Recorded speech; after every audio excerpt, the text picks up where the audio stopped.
My bride seems to have a photographic memory of all the negative things that I've done throughout our relationship and marriage. What can I do to add positive memories to her mind? How has she learned to navigate these movie clips or replaying memories of the lies and the infidelity in her mind? I see my wife struggling with anger and bitterness when these memories resurface. And guys, this conference call may re-energize some of those thoughts. You're going to have some conversations after this meeting. But in those moments, she feels like the victim and wants to regain a sense of power by standing up for herself through anger or fighting back so that she never feels vulnerable or victimized again. Kind of at this point, I kind of wonder if I blame her. These replays also seem to reignite her lack of trust in me. It's as if she's always waiting for the other shoe to drop, questioning whether what I say or what I'm doing is genuine.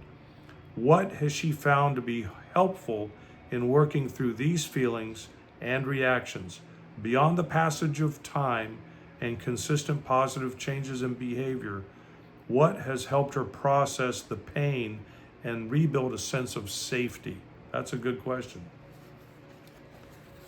Well, to begin with, the way wives feel after any type of betrayal is absolutely normal to act like this. Absolutely normal. You mean angry and Yeah, acting all of out, that. fighting? All of that.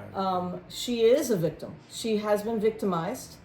There's so many victims in our worlds now, and you can't just say, well, you make yourself a victim by allowing. No. Like, for the most part, the people that are on this call have had something happen to them that they were a victim, and I'm sure that they don't want to have that discounted.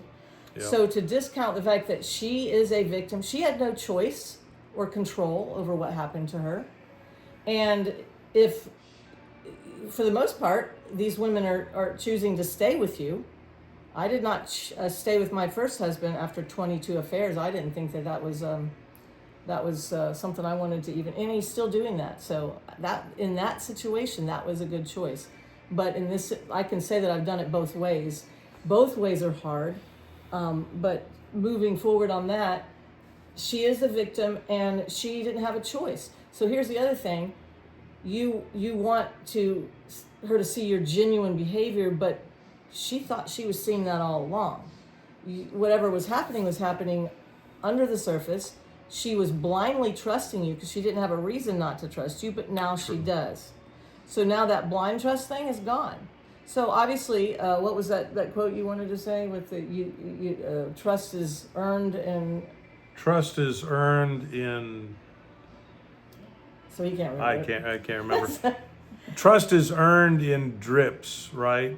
But lost in buckets, I guess would be the thing.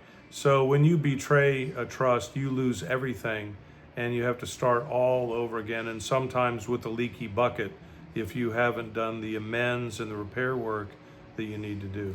And understand that the Bible says that forgiveness is not optional. We must forgive if we want Christ to forgive us. However, trust is earned at this point. It has to be re-earned, and it's going to be harder to re-earn it because now we have disconnect. And in fact, the certificate of divorce that you guys are not involved with, that I got from my first marriage, that piece of paper that you get from a courthouse isn't the divorce. The divorce in the eyes of God is a disconnect, a division, a break in the unity, and that was done whenever the choice was made to basically veto the covenant promises you made at your wedding. So when you broke those covenant promises, at that point in God's eyes, there was a division.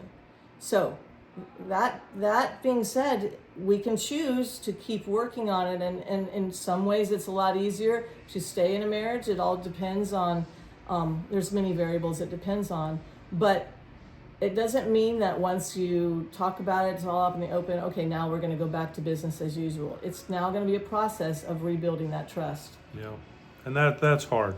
That's hard. And also, she's looking for consistent change. She's not going to pat you on the back for it. I love that book that he just showed, because that's one of the things that this woman who wrote this book said it angered her, that people were coming up and congratulating him for, getting through it and all that, when she had been committed the whole time. She had never betrayed her husband, and yet she's not getting any pats on the back, and it just didn't.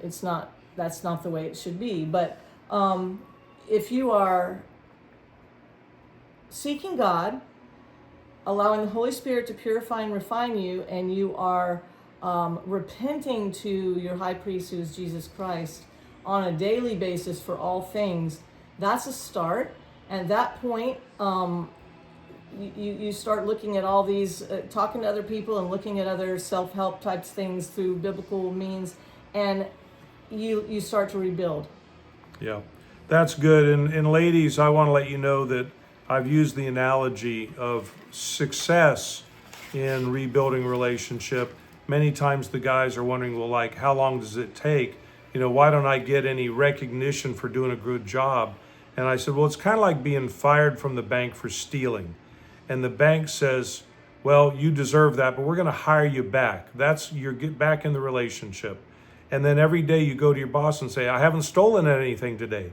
I didn't steal anything this week, expecting some kind of congratulations. We are only, when you're being responsible and true to your wife and your marriage, you're doing what you were supposed to do. So. Well, and also you have to understand that the rest of that question was, how does she stop thinking about those things? Yeah. Well, basically the only what you can, our brains aren't compartments like men's brains are. Everything's connected. Everything's it's like spaghetti. There's when something's bothering us, everything else in our life is disheveled. We can't focus on things. It's all connected. Whereas you guys can suppress something. You think it can be suppressed forever. It cannot, because eventually it will poison you, but it temporarily. God created us that way.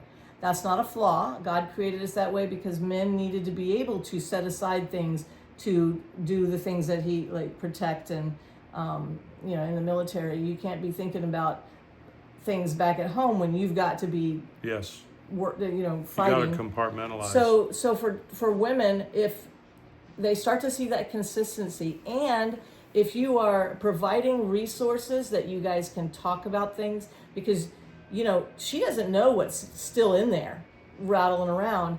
And Dave and I we went to different conferences. We had some resources by Jimmy Evans, different things that we would look at. We would watch them, and then we would discuss them. And when we discussed them, things would come out. And the more I was able to get that out and process it, the more I started to connect the positive things, the positive movie clips and those kind of things. But it takes a while, because now everything is connected. For me, the first 15 years of our marriage was deception. It was a lie, because She knew something was wrong. I knew something was wrong, and on a weekly I was walking out in tears. What is going on? Why can't I get close to you? And so 15 years of that, and I've got to now completely change that narrative in my head, and it takes consistency. So